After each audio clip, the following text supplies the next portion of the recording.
छत्तीसगढ़ के कृषि मंत्री रामविचार नेताम जो खुद से भी किसान हैं और इन दोनों धान की जो फसल है वो लहलहा रही है खेतों में, लेकिन जो किसान हैं इन दिनों यूरिया को लेकर काफ़ी ज़्यादा परेशान दिखाई दे रहे हैं, खाद को लेकर दे रहे हैं। मंत्री जी, ये परेशानी जो दिख रही है इसके पीछे का क्या वजह है? देखिए, प्रदेश के किसान भाइयों को जितना खाद की ज़रूरत थी उसके आधार पर पूरे आकलन करने के बाद हम लोगों ने लक्ष्य रखा था करीब 14 लाख मीट्रिक टन अलग अलग, और उस लक्ष्य के अगेंस्ट भारत सरकार चूँकि हमें फर्टिलाइज़र खाद जो उपलब्ध कराते हैं वहाँ से हमें 12-13 लाख के लगभग सभी मिला करके फर्टिलाइज़र प्राप्त हुआ है। हम देखें तो यूरिया हो गया, डीएपी हो गया, ये दो की ही कमी थी, बाकी फर्टिलाइज़र की कोई कमी नहीं रही है। और ये भी कमी वैसा नहीं कमी है, मतलब वर्तमान में करीब 90% तो यूरिया का भंडारण किया जा चुका है। लेकिन ये समझ नहीं आ रहा है कि इतना जब 90% के लगभग भंडारण हुआ और उतने ही के लगभग वितरण भी करीब कर दिया गया, और लगातार अभी हमारे यूरिया का भी खेप जैसे से आ रहा है वैसे वैसे किसानों को हम उपलब्ध करा रहे हैं। मुझे लगता है कि इसमें अनियमित तरीके से हमारे सहकारी क्षेत्र के भी और हमारा जो निजी क्षेत्र के माध्यम से किसानों को फर्टिलाइज़र उपलब्ध कराया जाता है, उसमें कहीं न कहीं वितरण होने से भी ये स्थिति बनी है। हमने उन सब को किसान भाइयों को हमने निवेदन किया है कि घबराने की ज़रूरत नहीं है। हमारा विभाग पूरी तरह से सजग होकर के पूरे गंभीरता से हम लगे हुए हैं।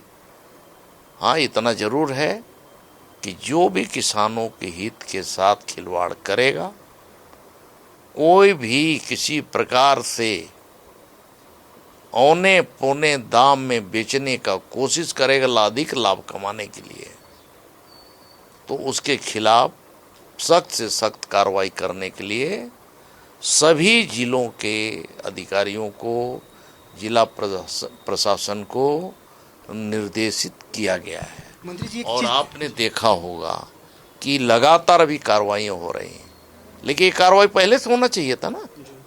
आज करने क्या जरूरत है?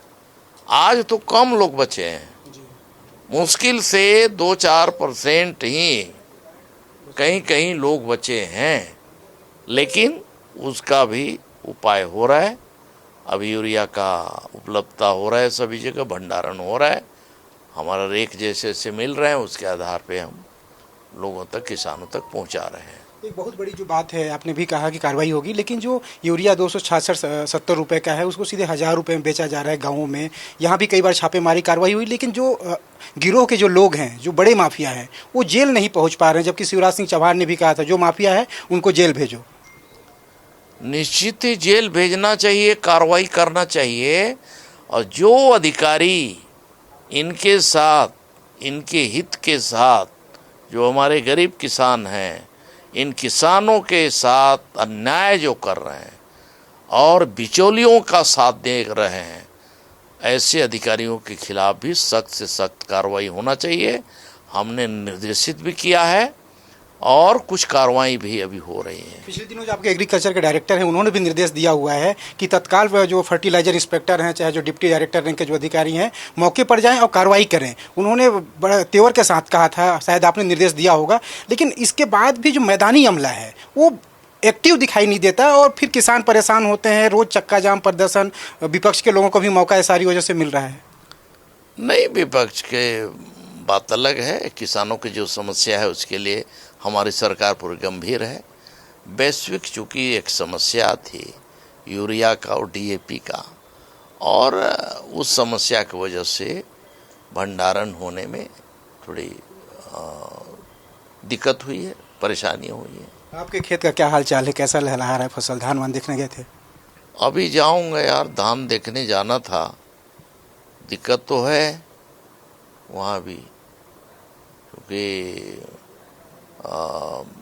सभी जगह अभी यूरिया की दिक्कत है, कई जगहों में अभी किसान बेचारे परेशान हैं। हम तो सीमावर्ती हमारा क्षेत्र लगा हुआ है, झारखंड उत्तर प्रदेश। कुछ लोगों ने उत्तर प्रदेश से भी बताया कि काफ़ी महंगे दाम में वहाँ से ला रहे हैं। झारखंड से भी चोरी छिपके ला करके महंगे दामों में लोग अपना काम चला रहे हैं। क्या होता है, किसान जो है एक तरह से हमारा भाग्य भरोसे खेती करता है, तरह तरह के वो उसमें सशंकित होता है। अच्छा अगर मौसम हुआ तो खेती अच्छा हो जाए, ठीक होगा। मौसम विपरीत हुआ तो बेचारा उनका खेत बर्बाद होता है। अतिवृष्टि हुआ तो बर्बाद हुआ, अनावृष्टि हुआ तो बर्बाद हुआ।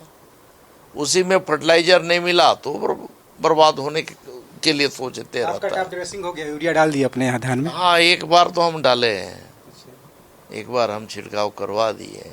दूसरी बार के लिए यूरिया मिल गया है कि नहीं मिल पाया? दूसरी बार के लिए अभी देख रहे हैं, लेकिन थोड़ा अभी लगातार बारिश भी हो रही है ना, थोड़ा उसको कुछ कम पानी चाहिए, नमी चाहिए सिर्फ। अधिक बारिश में तो पूरा उसी में रह जाए, घुल के हो जाएगा।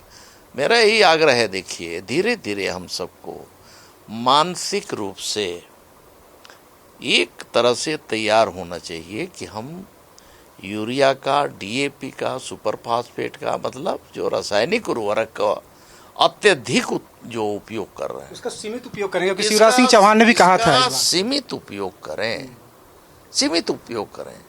हमारा जो रिक्वायर है उस धरती का, उस जमीन का जितनी जरूरत उतना डालने का अगर हम प्रयास करेंगे तो पूरा देश में या प्रदेश में जितनी हमारी जरूरत है उससे कम मात्रा में हमारा काम चल जाएगा, वो बचत भी होगा। जैविक खेती को लेकर भी आप लोगों ने काफी काम किया हुआ है। तो जैविक खेती को लेकर किस तरीके से, क्योंकि देखिए भूपेश बघेल का जब सरकार था तो उस समय गौठान शुरू किए खाद बनाने के लिए कि जैविक की तरफ लोग बढ़ें, लेकिन आप लोगों की सरकार भी अलग अलग योजना चला रही है। तो उसमें खाद कम लगेगा, रासायनिक खाद कम लगेगा अगर जैविक का उपयोग होगा, लोगों का सेहत भी ठीक रहेगा, कैंसर सहित अलग अलग जो बीमारियाँ हैं डॉक्टर बताते हैं। तो इस दिशा में किस तरीके से काम हो रहा है? नहीं, निश्चित ही इस दिशा में हम सब, मेरी सरकार की भी चिंता है, मेरे स्वयं की भी चिंता है कि जब तक हम जैविक को बढ़ावा नहीं देंगे, प्राकृतिक जो हमारा जो संसाधन है उसका सही ढंग से हम उपयोग नहीं करेंगे, प्राकृतिक खेती भी नहीं करेंगे, तो मैं समझता हूँ कि आने वाला समय और भी कठिन होगा। इसलिए हम सब का दायित्व है कि हम लोग जैविक की ओर थोड़ा हम लोग जाएं। हमारे गांव, कोई गांव पूरी तरह से जैविक हो जाए, क्षेत्र पूरा जैविक हो जाए। जैसे दंतेवाड़ा जिला में वहाँ जैविक है तो उसका एक मार्केट वैल्यू भी अलग है। तो मैं समझता हूँ इस दिशा में हम सब का प्रयास होना चाहिए। सिर्फ जो है हम यूरिया, डीएपी को लेके राजनीति सिर्फ करते रहेंगे तो मैं समझता हूँ कि देश के लिए और किसानों के लिए ये अच्छा नहीं होगा। तो ये थे कृषि मंत्री रामविचार नेताम, जो साफ तौर पर कह रहे हैं कि रासायनिक खाद का उपयोग आप कर रहे हैं तो एक सीमित मात्रा में कीजिए, क्योंकि ये खेत को तो बर्बाद करता ही है, लोगों की सेहत को भी बिगाड़ता है। हालांकि उन्होंने भरोसा दिलाया है कि यूरिया और डीएपी की जो आपूर्ति है वो पर्याप्त मात्रा में आने वाले दिनों में हो जाएगी और किसानों की जो समस्या है वो भी दूर होगी। वीडियो रिपोर्टर यादव के साथ दिलीप जायसवाल, विस्तार न्यूज, अंबिकापुर।